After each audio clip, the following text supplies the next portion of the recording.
Welcome to Ponchatoula Live, the show where we make it easy for you to connect with the people of Ponchatoula. I'm your host, Parker Layrisson, and I've got a fantastic guest to introduce you to today. This is a woman that's impressive on so many fronts. She's a business owner, a mom of three children.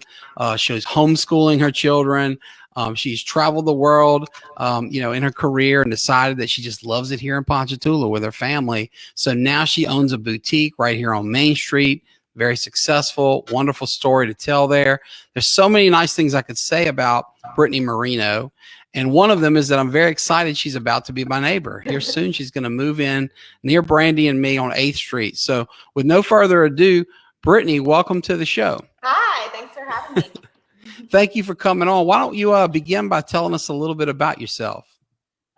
So I'm Brittany Marino, formerly Brittany Morris. That's what most people here would know me as. I moved to Ponchatoula in 1995 when I was in 4th grade and attended public schools in Ponchatoula, graduated from Ponchatoula High School. I opened my business in 2007. I started it with $500 I had in savings as a single mom. Oh my goodness, $500 as a single mom. Whoa. Yes. Tell us about that. What made you take that entrepreneurial leap? That's really bold. So I knew I didn't have the ability to take out a huge loan. It was too big of a risk being a single mom. I was not just responsible for myself anymore. So I actually started a business to start this business. I got training to do like mobile spray tanning, and I would travel around and spray tan women for events and things like that. And I saved money that way. And cool. I got all my licenses and you mentioned travel. How far did you travel? Just for the spray tanning stuff, not far. Okay. I did a lot in Destrehan, where my husband's from, and around here. My sister was in high school at the time, so there were lots of dances and stuff I did. So that helped me save the money to take my kids to Disney World and to so cool. Open my business. So that's what I did with it. And I kind of, my husband now, he was my boyfriend at the time, and he was super encouraging and was like, you should just go for it. You should just go for it. So yeah, he helped me. And that's Oren, right? Right, Oren. So he is an attorney. So he kind of helped me with all the paperwork side of it. That does not interest me at all. He will tell you that. The numbers, none of that is my jam. I just like to buy the clothes and sell the clothes. I let him worry about all the important stuff. But he kind of encouraged me to take a leap, and some other people in my life, like Kayla Morgan, that owns Kayla Handbags. Oh yeah, Kayla's a big deal. Everybody loves Kayla. Yeah, so Kayla was really encouraging. My friend Ben Gerard, he used to have a business in downtown Hammond, and he's had several businesses. We met at LSU, and he was super encouraging. And then I worked, in sales for a while for a cosmetics company, and I met a lot of boutique owners, and some of them became really good friends. My friend Annie from Houston was super helpful and just kind of helping me break in, because it's not super easy to get accounts with these vendors. You have to kind of have a history, and it's hard to have a history. So they were super helpful. It's always hard to start a business, I know that, being a business owner, but it's especially hard as a single mom with $500. So that's amazing that you pulled it off, and it's such a success story. We're going to get into your boutique and all that you offer and how far you've come later in the show. But before we get there, I just want to commend you. It's really incredible from those humble beginnings that you've, accomplished all that you have. That's really amazing. Thank you. Thank you. Well, if you don't mind, let's take a step back, because we're going to get into all this business success, and I can't wait to hear about it. And you mentioned Oren, your children. I can't wait to hear all about your family. But let's start in the good old days when you were a little one, like your boys or your daughter, even before you came to Ponchatoula in 95. I mean, you're from the New Orleans area, right? Why don't you tell us a little bit about where you came from before we get to the kind of Ponchatoula portion of your story? So I was born at Metacrest Hospital in Gretna, Louisiana. Okay. And we lived there until I finished 3rd grade. My grandmother was an administrator for Jefferson Parish with the school board, and I went to public schools, but at that time the public school system there was not doing well, and my parents kind of knew, hey, we're either going to have to put the kids in private school in New Orleans, which is very expensive, or we're going to have to make a move. So my grandmother actually was buying a dog, and she asked us to come with her to pick up her dog, and the dog was in Ponchatoula, and my mom fell in love. Well, this is a Ponchatoula boy. What kind of dog? We talking a Labrador or a Bulldog? No, it was like a little Jack Russell Terrier. Okay. I couldn't even tell you where she got it, but we pulled into downtown Ponchatoula, and my mom kind of fell in love with it. And the next weekend, my parents came up here and bought land. And they wow. Yeah. So now, where did they buy land? What part of town? So we were on the east side of town off of Dunson Road.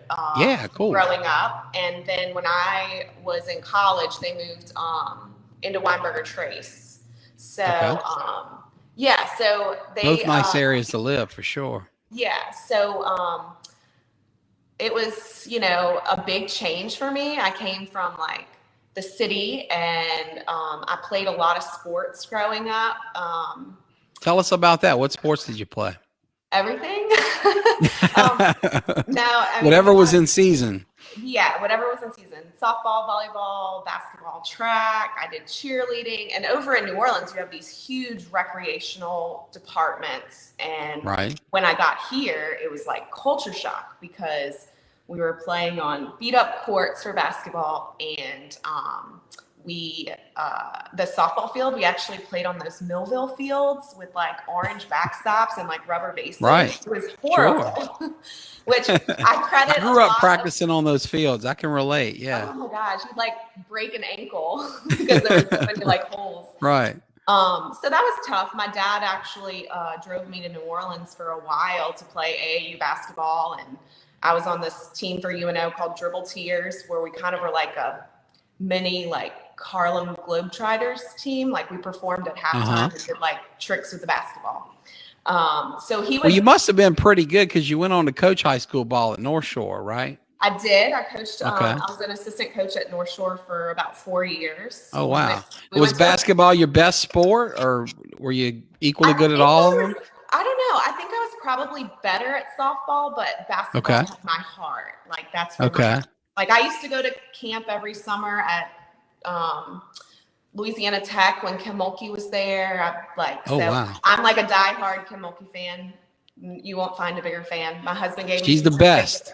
He gave me season tickets for Mother's Day. So. She's the very best, and you're not surprised, I'm sure, to hear it's not the first time she's come up on the program. We had Coach Landesh, talking here a few months ago, and she actually played high school ball against Kim Mulkey. So, and of course, everybody reveres her. So, really neat. Patricia coached me in high school. Oh wow, cool. So, I love Patricia. We're good friends now.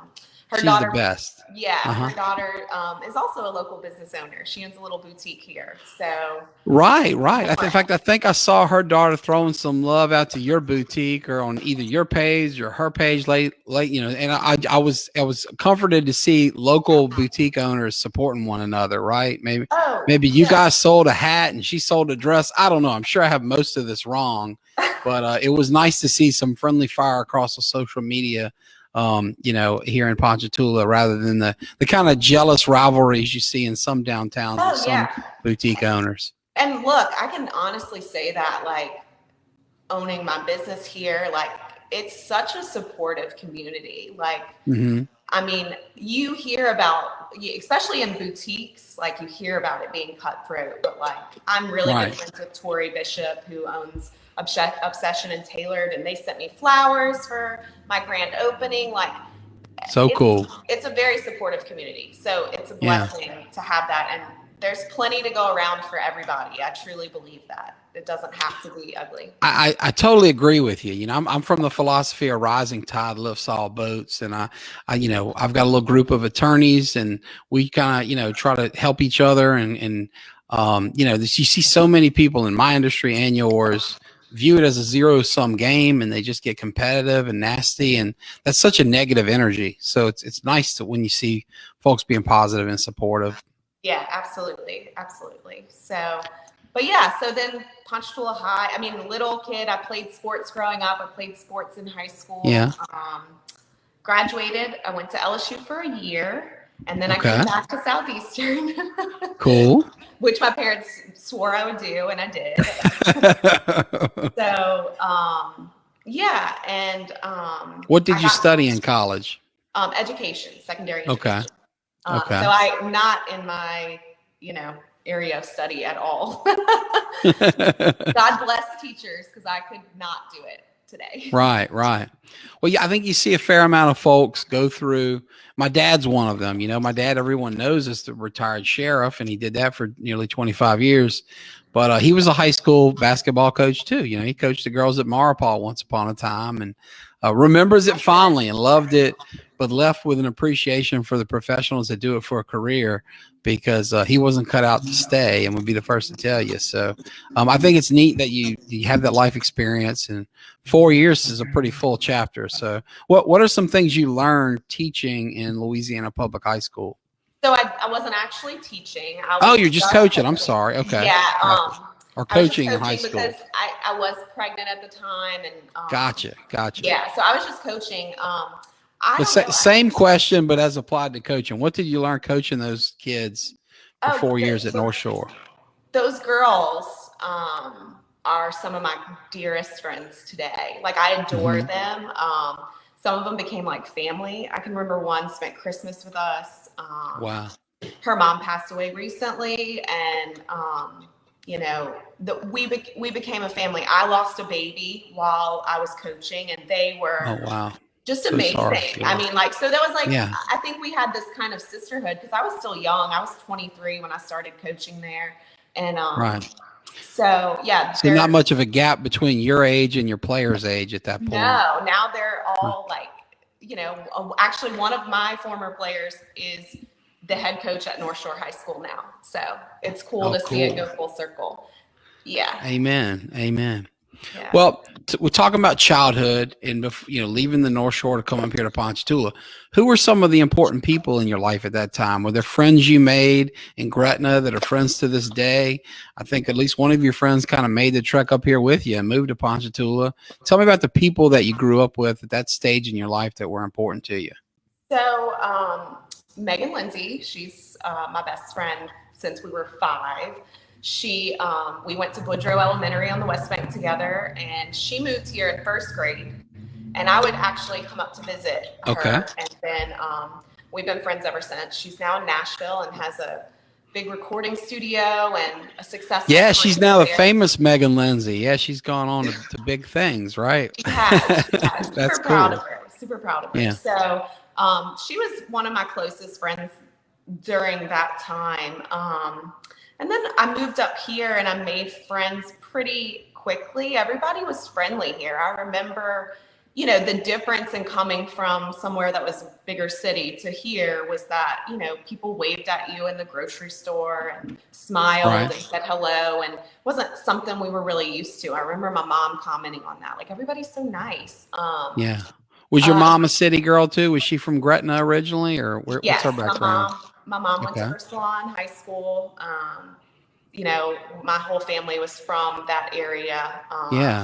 So yeah, my mom and dad. It doesn't get more old school than Ursuline. Isn't Ursuline the oldest educational institute for Catholic women in North America, or something along those lines? Probably. I remember talking about the old nuns. Yeah. I do. I might have had that exact line wrong, but there's something in that ballpark that rings true that I recall from my youth at Tulane and the friends that went there. That's cool. Yeah. Well, so you mentioned Megan Lindsay, and that's cool. One of your best friends moves up here before you, kind of scouts out the area, and then here you are all these years later staying friends. Yeah. What about once you got here? Who were some of the friends you made in Ponchatoula? So, who was nice to you up first, and who maybe took a while to warm up to you? There were definitely people who, didn't like that we were from New Orleans. Right. I can imagine. We can be kind of insular around here. got that vibe sometimes. No, one of my first friends here, and we are still very, very close today. We get together regularly. Our kids are friends, and is Lauren Allen Arteaga now. Oh yeah, she's great. Yeah. Yeah. Her husband Adam's a dear friend of my family. You went to high school with my brother Louis, so you know that gang well. But I do. The Layrisson boys spent many nights at the Arteaga house and vice versa. And off air earlier, we were talking about when I was coaching biddy basketball here in Ponchatoula.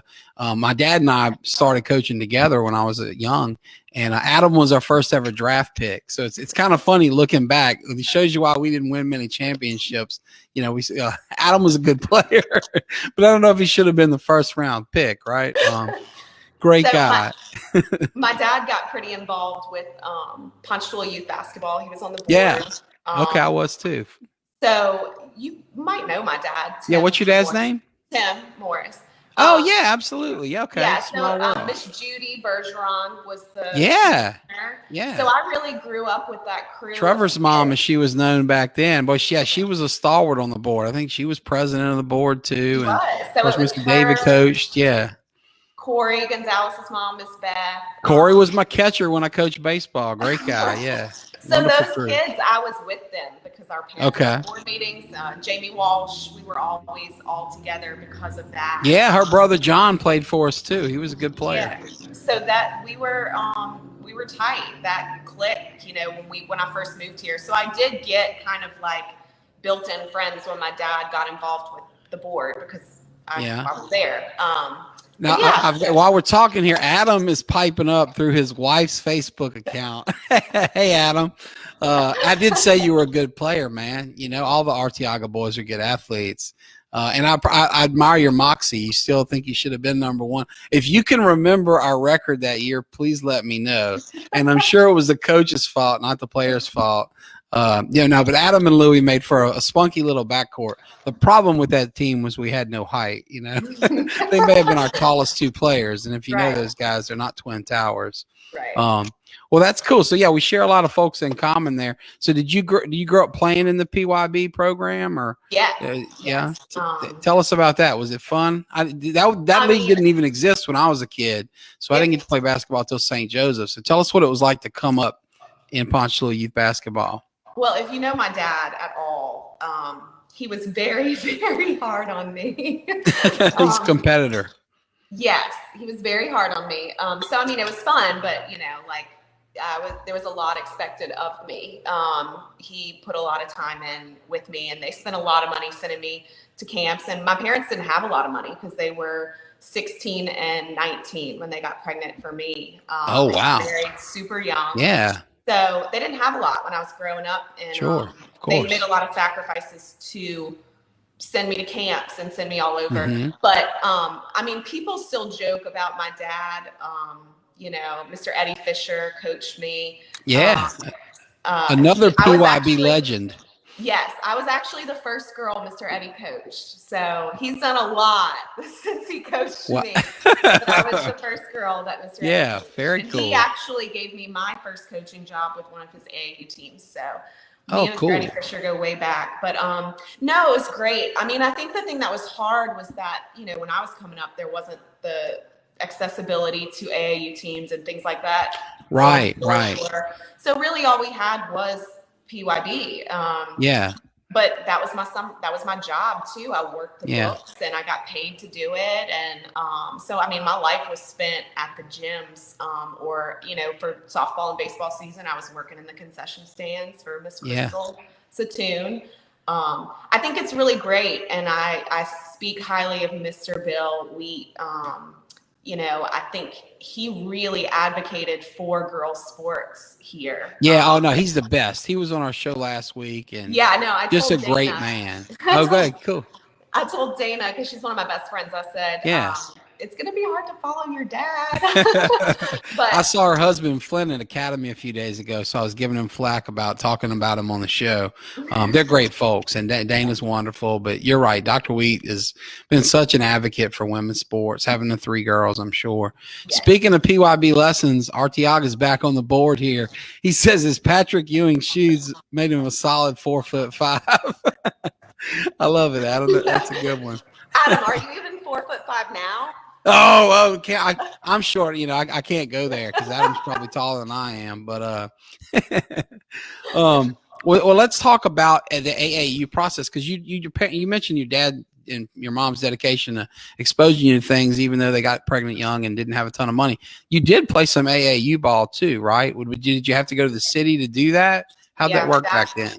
Yeah, my dad actually works in Metairie, and he has since he moved here. So he would work in Metairie all day. He would come home, and he always went to work super early because he had a flexible job where he could go in early and leave early. So he always was, like home in time for my sports and stuff. But we would several nights a week would drive back to the city for practices. Oh wow! Yeah. What a trooper!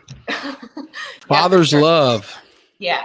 So it was fun. I mean, I got to experience a lot because of them. The little performance team we performed at Rockets games and Atlanta Hawks games and things like that. So I got to see and do a lot because of that. Yeah. So it's cool. Well, while we're on the topic of the sacrifices your parents made, why don't you tell us a little bit about your mom and dad and your family and the kind of people they are? So hardworking. They always showed up for us growing up. I can't remember a game where my dad wasn't in the stands. My mom too. Not that I always wanted him there, because it didn't matter how many points I scored, he would tell me that one error I made in the second quarter or something. But no, I mean, they were always kind of supportive of us, all three of us, because I have two younger siblings. Chasing our dreams and so I mean, they were just hardworking people, and they sacrificed a lot for us growing up, because when they were younger, we didn't have a lot, and so it was nice that I look back and I had those experiences for sure. Well, it sounds like a lot of that rubbed off on you, because here you are as a mom of three now, and you're homeschooling, you own a business. You mentioned earlier all this travel you did to go make ends meet, to save up, not just to start your business, but to take those kids to Disney World. It's pretty neat. It sounds like you're a chip off the old block. You mentioned two younger siblings. Why don't you tell us about that? What's it like being a big sister? And tell us about your siblings a little bit, if you don't mind. It's a tough job to be a big sister. I mean, it's tough, but no, my brother Greg is 4 years younger than me. So we're pretty close in age. We fought a lot growing up, but I can relate to that. He's one of my best friends today. I adore my brother. He's currently chasing his dream. He is in the LDP program to own his own Chick-fil-A. Oh, very cool. Wow. Yeah, that's amazing. That's so selective. He must be kicking butt. So yeah, he's actually worked for Chick-fil-A since he was 15. And he when he was in college, he is a Bama fan, so I try not to hold that against him. But everybody in my family is. I'm the only LSU fan. But he went to University of Alabama, and he worked at Chick-fil-A while he was there. And so he just started the LDP program about a month ago, and he's in North Carolina right now, and he's about to get married next month. So we have lots of exciting events. Yeah, a lot going on. What part of Carolina is he living in? I was just up that way. He's in Raleigh-Durham right now. Okay, cool. But in this program, he'll move around a lot. So we don't know where he'll be next. Yeah, so it's kind of a cool thing. He gets to travel and all that and see all the United States. I think they've got some opening in Puerto Rico and stuff like that. Oh, so wow. he's excited. Yeah. Yeah. So, and then I have a baby sister.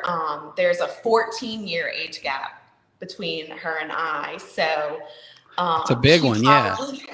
She, we have a, different relationship because we have such a big age gap, and sometimes I'll probably mother her more than she likes. Right.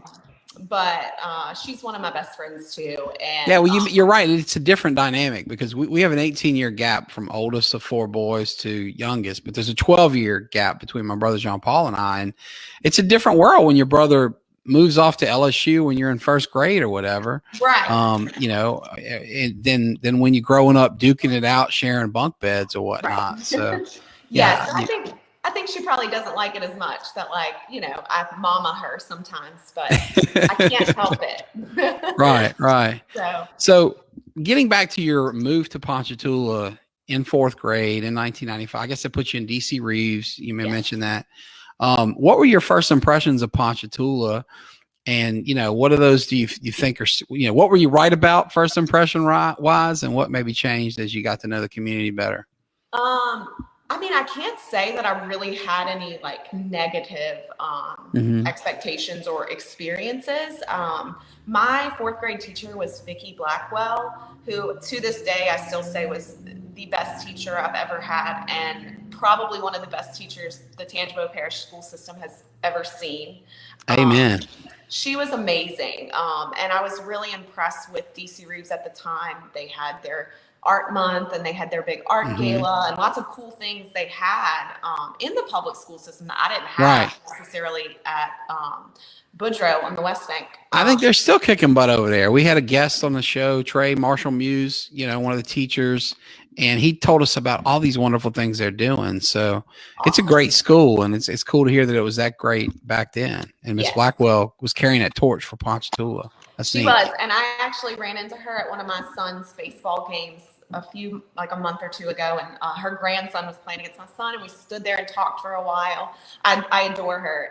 So for my first experience, like moving here, coming to school, that was probably the best thing, because I really had a teacher who just really loved on me, and she made sure the other kids knew that I was a new person. And I mean, I'm still friends with people that I met in that fourth grade classroom.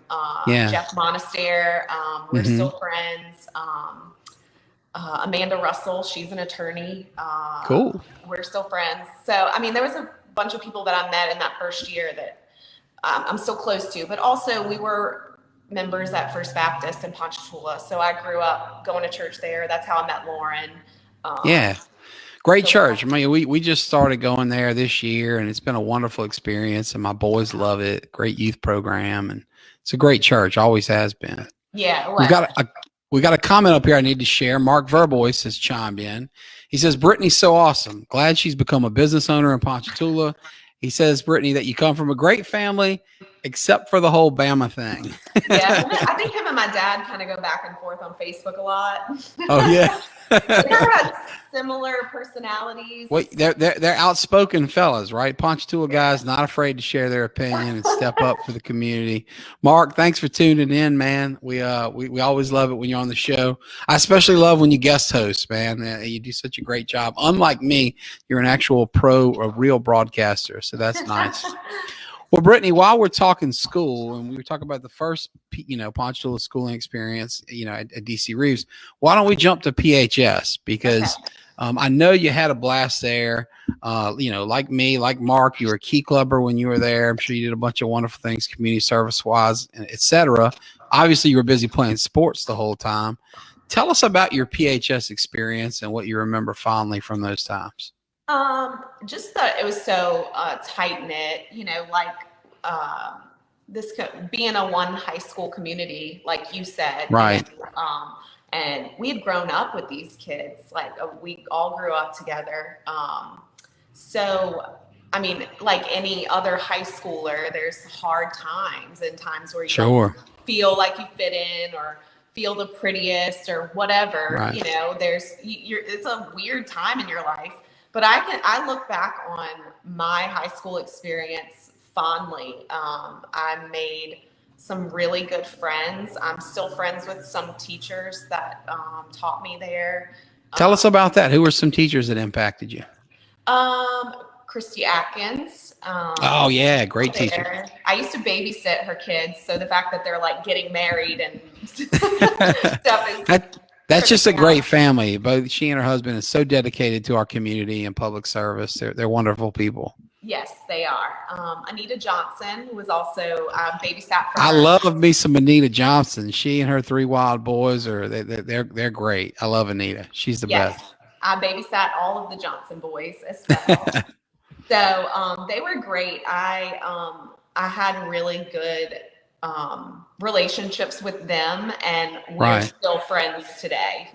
I got to sponsor Case when they did the whole sponsor a senior for COVID last year. Okay. And Case, cool. I sponsored Case because, I mean, he was born when she was teaching me. So it was kind of cool to like see it come full circle. But yeah, those teachers were ones that really stood out to me. They really went above and beyond. And of course, Coach Grigas, like who doesn't love Coach Grigas? Oh man, Coach Grigas was, people just don't believe me when I tell them what a great teacher Coach Grigas was. I mean, he's known as a coach, and of course, every girl that takes his class falls in love with him while they're there. It did in my day. But that man was a brilliant storyteller when he's telling you about General John Jay Blackjack Pershing and all this. I mean, the guy's just got skills, man. He's incredible. He was so ahead of his time for like, technology. He was, you know, giving us notes on PowerPoint, and that like wasn't happening then. You know, he was very ahead of his time as far as like technology went. But you are right. All the girls sat in the front of his class. I think one of the funniest stories from Ponchatoula High was there's apparently, I don't know if this is still true, but there was like a bat problem while we were there. And all the girls sat in the front row of his class.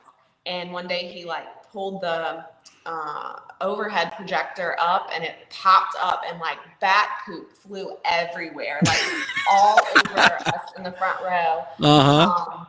And Coach Grigas just, you know, he just like, it's just one of my favorite memories. It was fun. He just roll with it. The dude's just cool. I mean, he's cool as a cucumber and a neat guy, but he's just a class act. I mean, the whole family, you know, his wife was my brother's speech therapist. She's a wonderful woman.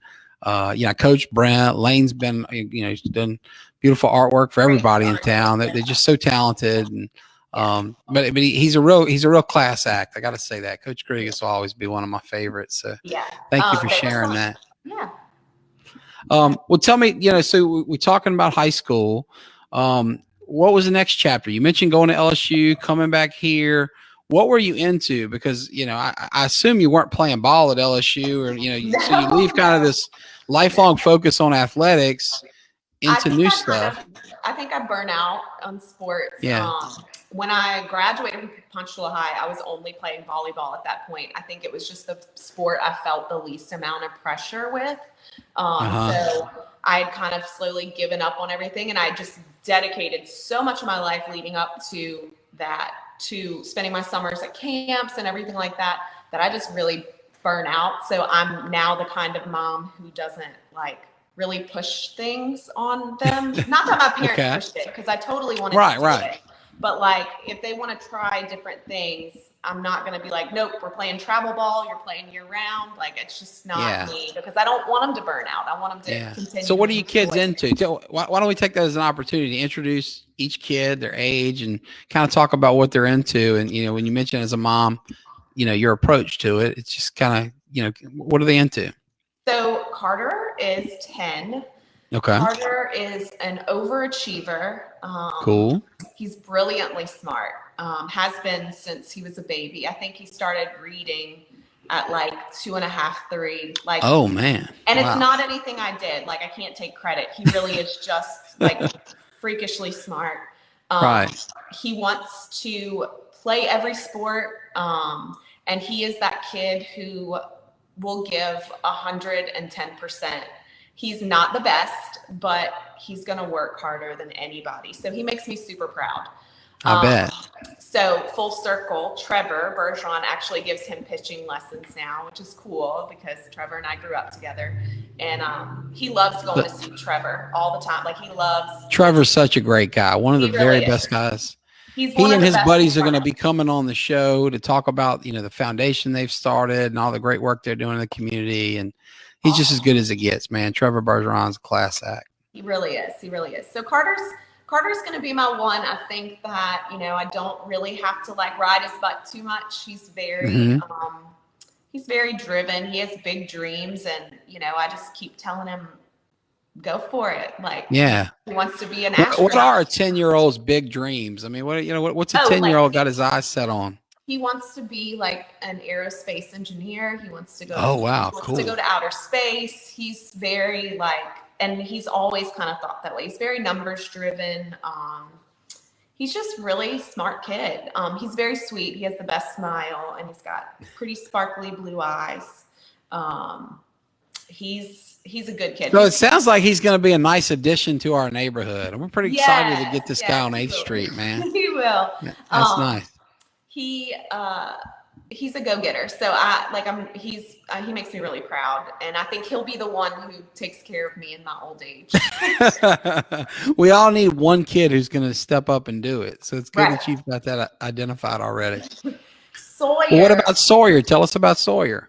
So your second kid, and I think it's kind of a given. They're the ones that kind of like throw you for a loop. It's been the case with us for sure. Yeah, my little James. Yeah. So Sawyer was born in July of 2012. Carter was about 22 months old. And he kind of had Sawyer, but all my babies were preemies. I had a lot of complications pregnancy-wise, and so they were all born at like 31 weeks and spent some time in the NICU. But Sawyer was my sickest. He almost passed away. He was critical for like a week. So I think his personality is kind of a testament to what he went through. He's definitely kind of resilient. Like, he doesn't care. Like, he's very just like, this is who I am. You can take it or leave it. Like, cool. He's very, I don't even know how to explain it, but he's very sweet too. He really is. He's got a sweetheart, and he's very like loving to his baby sister, and he's affectionate to me, but he's very much kind of knows who he is, and he's not going to apologize for it. It drives me crazy because he's very naturally athletic, like crazy naturally athletic, but he kind of has like zero competitive drive. Like he'll be like, no, I don't really want to play baseball this year. And I'm like, oh, okay, you're really good. You should play. But he doesn't, he kind of marches to the beat of his own drum. And I told you before, like, I really try to let them make their own decisions as far as like what they want to do.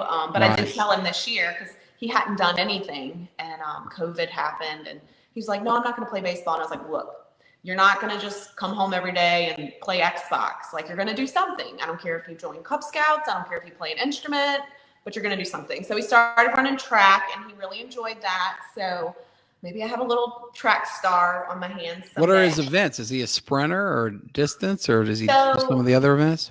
He ran the 100, the 200, and the 400. Oh, he must have some wheels. No, I mean,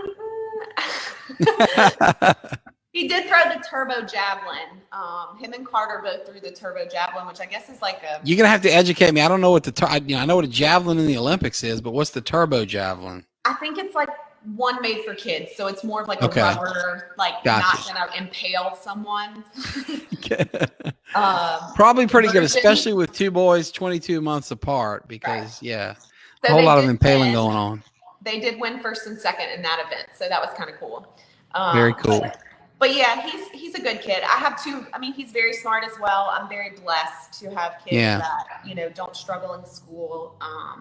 I've been lucky with that so far. So as you embark on this homeschooling adventure, you're starting with some good stock there. You've got kids that are naturals in the classroom. It sounds like.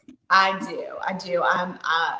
I'm nervous, and it's not about their ability. I think I worry more about my ability to give them what they need. So that's my biggest concern. I think they're going to be fine, but I have some really good people lined up, helping me, giving me advice. So I think we're going to be okay, and we're just going to kind of take this trial run this year. And when did you decide to make the leap? What kind of brought upon the transition? Like I told you, I feel like my boys are very bright. I don't really feel like they were being super challenged where they were. Gotcha. It just felt like the right time.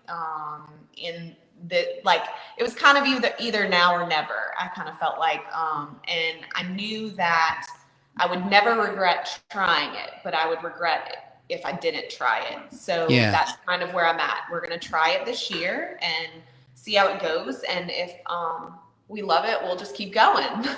Right. Cool deal. Yeah. Well, we've talked about Carter and Sawyer. What about Elsie? I know she's itty bitty, but tell us about her. Well, she's the boss. Of course she is. So she's almost 2. She'll be 2 in August. She's a spunky little thing. I am still figuring out her personality every day. It's so crazy how your kids are all so unique and different. And you like love different things about them. But yeah, she's funny. She kind of is a clown, and I don't know if Oren was like that in school or what, but she definitely knows when people are watching her, and like if they're laughing at her, she's going to keep doing it because she knows she's getting the attention she wants. But yeah, she's got her daddy wrapped. She has her brothers wrapped, her grandparents, everybody, because she's, such a big gap between her and Sawyer, and they're kind of like, big brothers, not not close. So they help out a lot. Daddy's little girl rules the roost most of the time when she's batting cleanup like that. Sounds like she's got Oren pretty wrapped. Tell us about Oren. You guys have a neat love story. Tell us about how you guys got together and made this wonderful family. Yeah, so we started dating in late 2015, and he kind of, it was kind of a nervous thing. He wasn't married before, and I'd gone through a divorce and like had 2 small kids. They were 3 and 5. So he really kind of stepped in and like took that with a lot of grace, and understood that they were going to come first no matter what. We dated for a while, I guess about 3 years. We got married in 2018. We eloped in New Orleans in the French Quarter at Cafe. Very cool. Yeah. And we did not know if we were going to have kids. We kind of were like, I had a lot of problems. And so we were kind of like, if it happens, it happens. But if not, it's okay. He was okay with having the boys. And we found out we were pregnant. And now we've got this beautiful baby girl. And we're fixing to move into a house downtown. So lots of exciting. Beautiful house. You guys are moving into one of the kind of storied homes of Ponchatoula, that, the old Burris house. And so I don't know. Did you know Megan, who lived there, grew up? I think she's a Miley now, but is, Dickie and Elaine Burris and their daughter Megan. They're wonderful folks. Awesome. But it's a great old tradition house, and it's I'm glad to see you guys fixing it up and carrying that on. We're not actually fixing it up. The Emmons are pretty. I wouldn't know the first thing to even start on that big of a project, but yeah, we're excited. I'm excited to be close to the business and just be downtown. I think that both of us just kind of like the energy in downtown. Sure.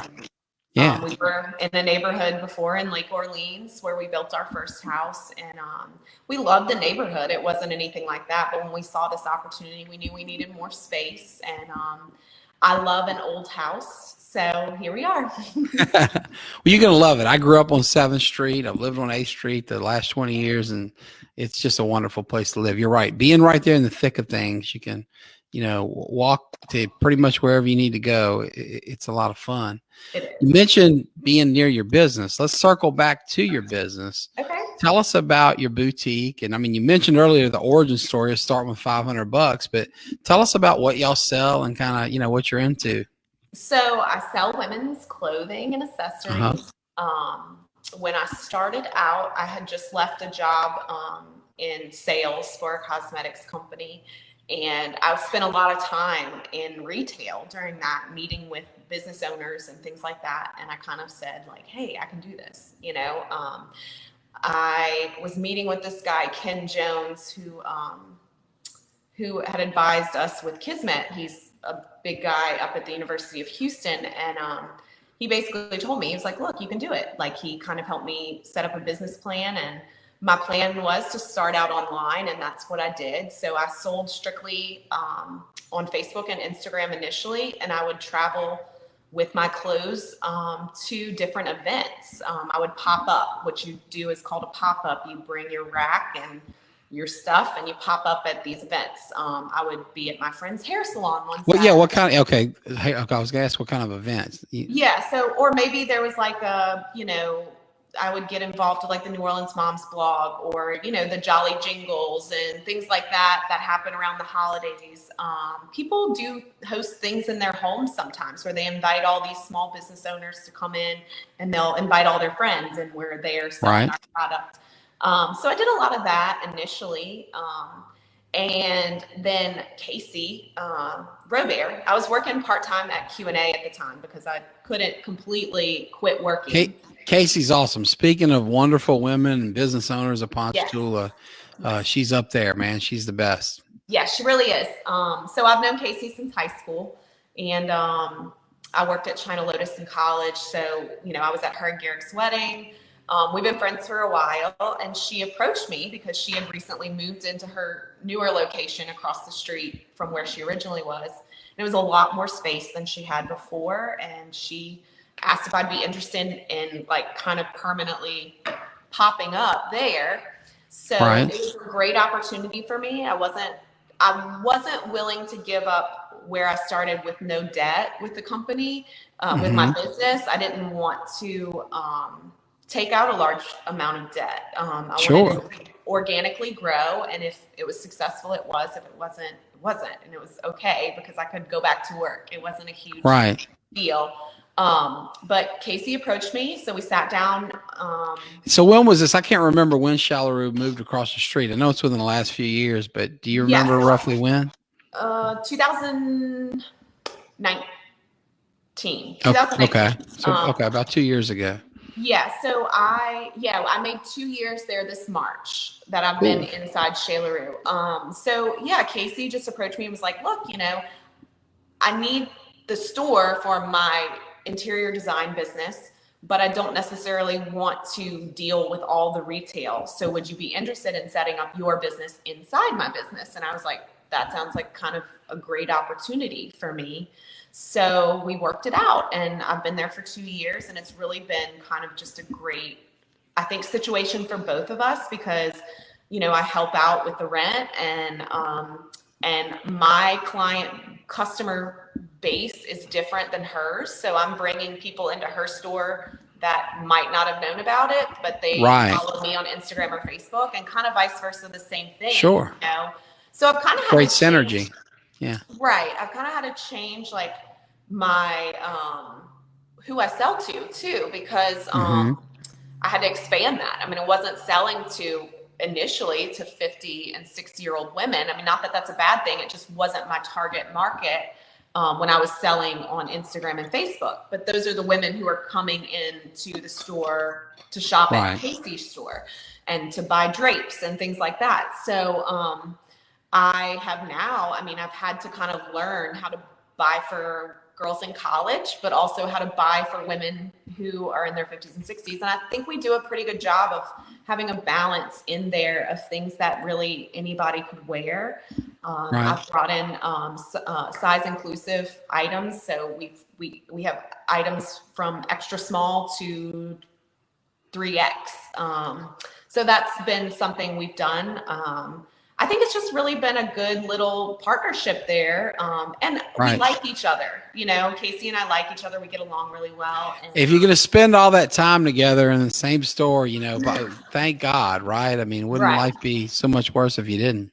And she's a lot like me personality wise. We're both kind of like, we don't take anything too seriously. I mean, you know, it's our business and it's serious, but like, we're both kind of like, hey, I get you're a mom and I get you're a mom, and like it works out, you know? We both know that this isn't the most important thing. Like we love it, but it's not the most important. It's secondary to your family. Right. So it's good to have that relationship with her, that with someone who understands that, because I've worked at places that didn't, you know? Right. What are some things you love about owning your store, you know, being a boutique owner, your job? I love that I get to see women in items that I picked, and it like, you know, somebody will say like, oh, I got so many compliments, or I felt so pretty, or, I love that. I love that, I get to build relationships with customers. I love that. I have friends who are super loyal to me and always shop with me.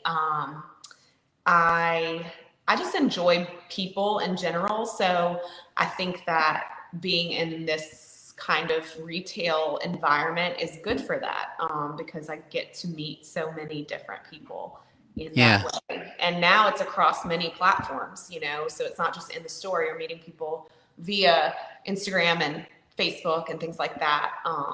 So that's cool. I enjoy. How did you do so well? I mean, I you know, not asking you to share the secret sauce of your business, but you've done so well across all these platforms, and kind of, you know, what's been kind of, you know, the connecting, you know, fiber of that. Like what helps you be successful in real life at the store, but also online and various social media platforms? I think it's just the desire to like want to make my kids proud of me, like proud of what mom's done.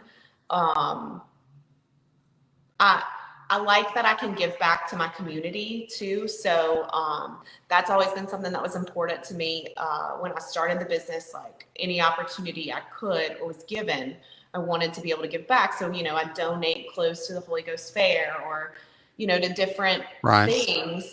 You know, people come in all the time when you own a business downtown and, you know, hey, my football team's raising money, or hey, this church is raising money. So, you know, it's nice to be able to give back. And I think that's something that people don't realize, but I think after this pandemic have realized more, is that, you know, the small businesses are the heart and soul of your community. I mean, they are the ones who are, you know, donating to your school fair, and they're the ones who are, you know, giving $20 to the Pee Wee football team. And I think people are way more aware of it now. That's a great point. You know, we mentioned Dr. Weed earlier and Coach Landash and the scholarship they have for Brittany Landash. And we were talking about that, and the Charlie Landry scholarship and the Ned Wells scholarship. And, you know, just these three families have put over $1 million back into our local community to put kids through, you know, through college. Right. And it's just, you see this community coming together all the time. And I mean, you mentioned watching your boys in baseball. I'm out there with mine. You know, behind every team is a local business that's sponsoring them, you know, and that's just so cool.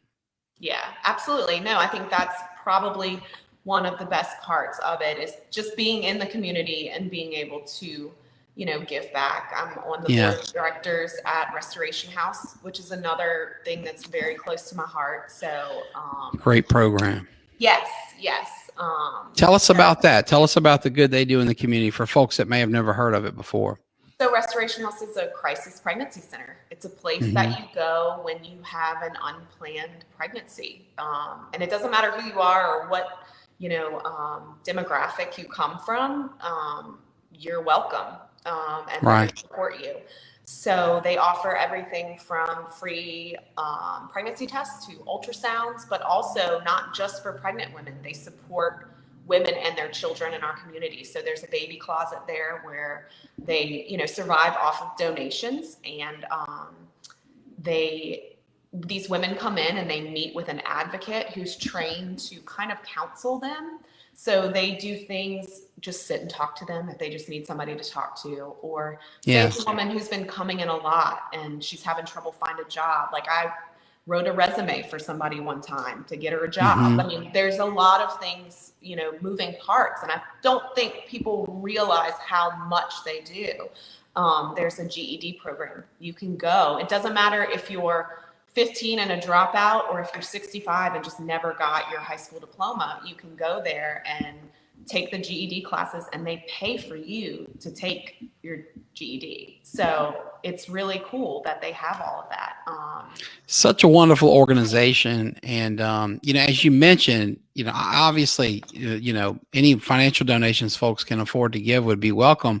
But because of this closet you mentioned, you can donate other things that young families need. So they're always in need of diapers and formula. So if anybody has, you know, unopened samples of formula, or maybe, you know, gifted them some diapers, but they don't fit, they can donate that. Even if the diaper package is open, it can still be donated, because they repackage those diapers for the women. But that's definitely something that's always needed, is formula and diapers. But they also give the moms gifts too. So, I mean, really anything, clothes, shoes, anything, they can take it. Yeah. So I remember when our kids went from babies to boys. My wife did that, and it's just a great organization. We mentioned what you love about what you do. What about some of the challenges? I mean, it's common sense. It's tough to be a small business owner in America in a small town like Ponchatoula. I bet, especially in 2021, coming off a pandemic. What are some of the challenges you've run into as a business owner, and how have you responded to them? I think one of the biggest challenges is just as a small business owner balancing your like work and family life, because you're kind of never off.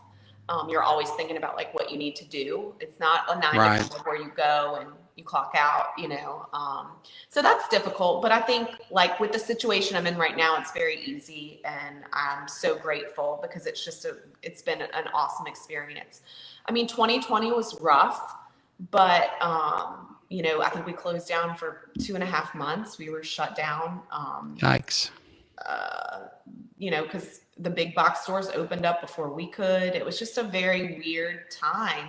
But I have to say that like, even coming off of that, like I had my biggest year last year because I really feel like amazing. The pandemic made our community more aware of like where they were spending their money.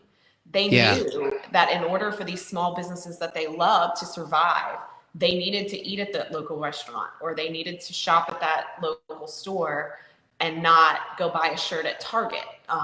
Right. So, I mean, I think that it's kind of been a beautiful year if you really think about it, because as hard as it was and as scary as it was, like it was scary,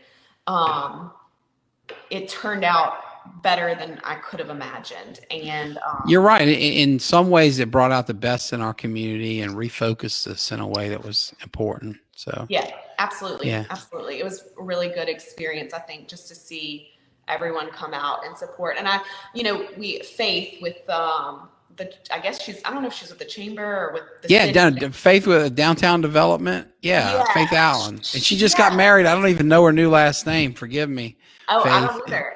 But she's going to be a guest on our show on the 22nd. This month is packed with powerful women of Ponchatoula. Next week we have Crystal Gildner, also a downtown business owner, Faith Allen, and then we're going to cap it off with the legendary Sarah Mitchell.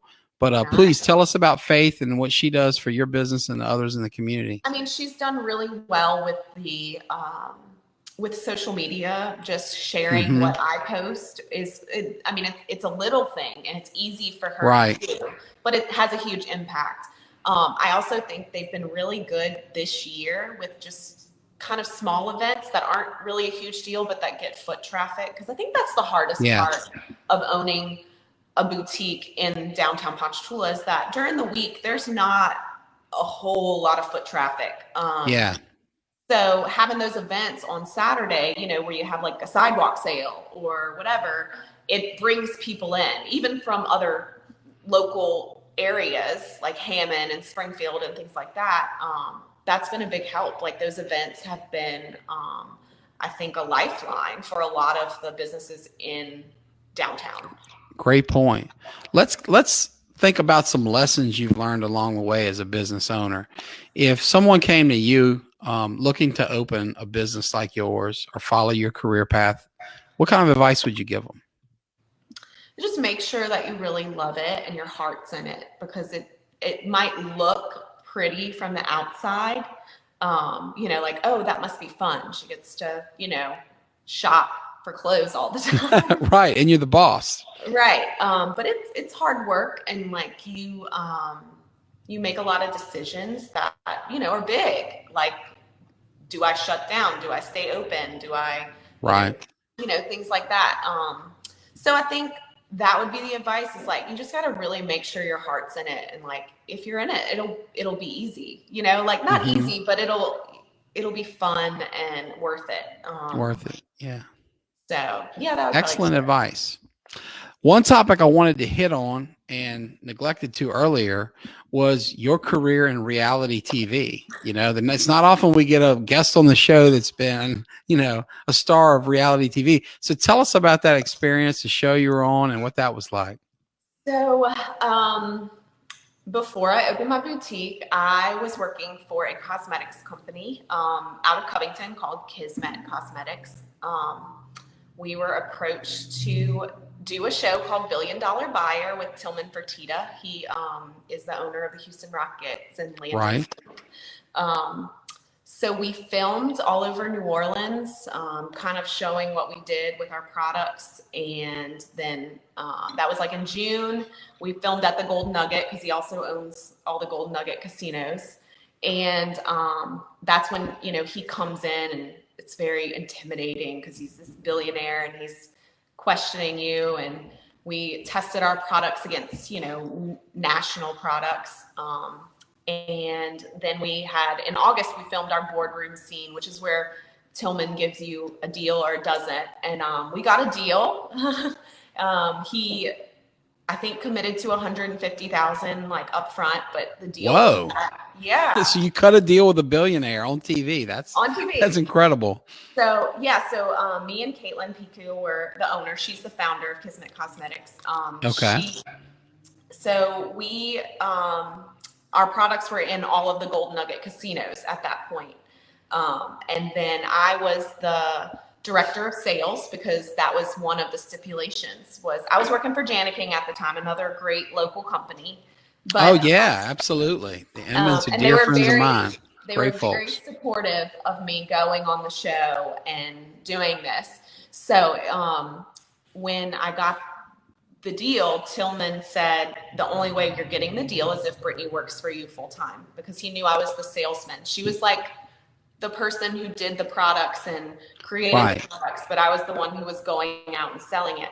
So yeah, that was kind of it. But I mean, it opened a lot of doors for me because I was traveling to Houston a lot, and I met Ken Jones through that, who advised me to open my boutique. I met a lot of women who supported me in opening my boutique and kind of got my foot in the door with a lot of these vendors and stuff. So, I mean, it was life-changing for sure. I did think that I would work there for a long time, but it didn't work out. It was just more demanding than I wanted. It was a lot of travel, and I had 2 young boys. And yeah, you kind of alluded to earlier this transition to where, you just more mom time and less, traveling and career time. Is that right? Yes. So when Oren, my husband now, he was my boyfriend at the time. He was like, look, you're working too much. You're crying because you're missing things with the boys and stuff like that. And he's like, if you want to do the boutique thing, let's do it. Like, you do it. And I went to work part-time for Dr. Benson at Q&A while I started my business, and did everything online. And on the weekends, I'd go do pop-ups in places. But the beautiful thing is where I was doing those, my kids could be there, or, kind of, I was working in our home. So it worked out. It turned out really well. And I'm proud of my little baby that kind of started from nothing. Yeah. So yeah, I mean, it was a cool experience for sure. And Tillman was a super, super nice guy. Super nice guy. Well, you've got this incredible career, not only because of the diversity from coaching high school sports and, dealing with billionaires, but you've really had close access to some major play. I mean, obviously a billionaire jumps off the page, right?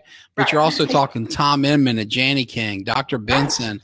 These guys are business titans in their own right. You played ball for Coach Landish.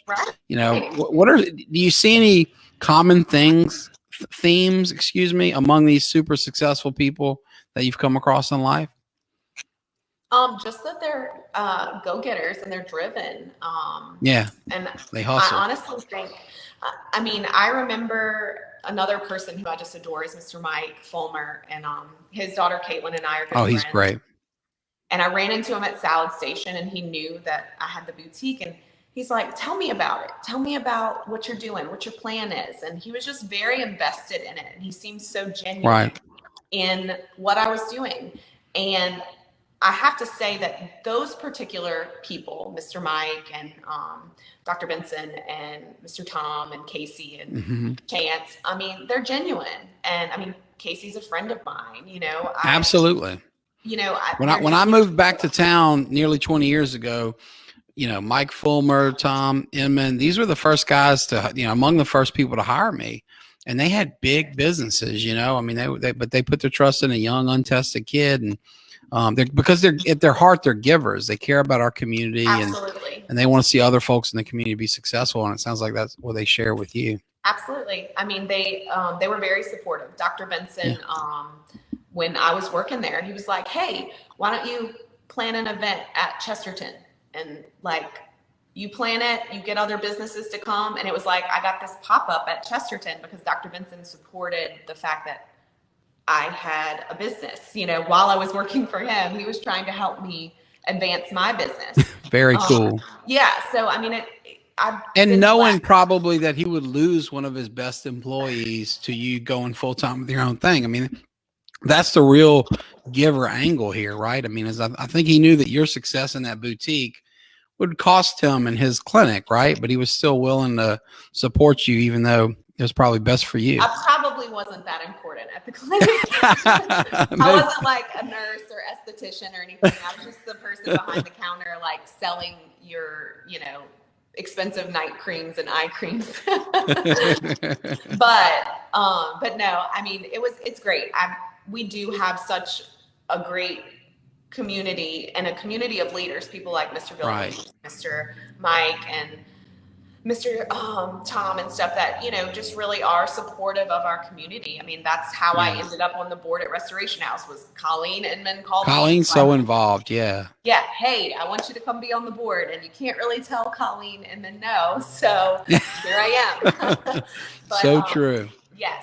So we do. We're lucky. We have just a sweet little community. And I think that our downtown area is really going through like a revival period. And it's exciting to see these new businesses opening up and restaurants. And I'm just excited.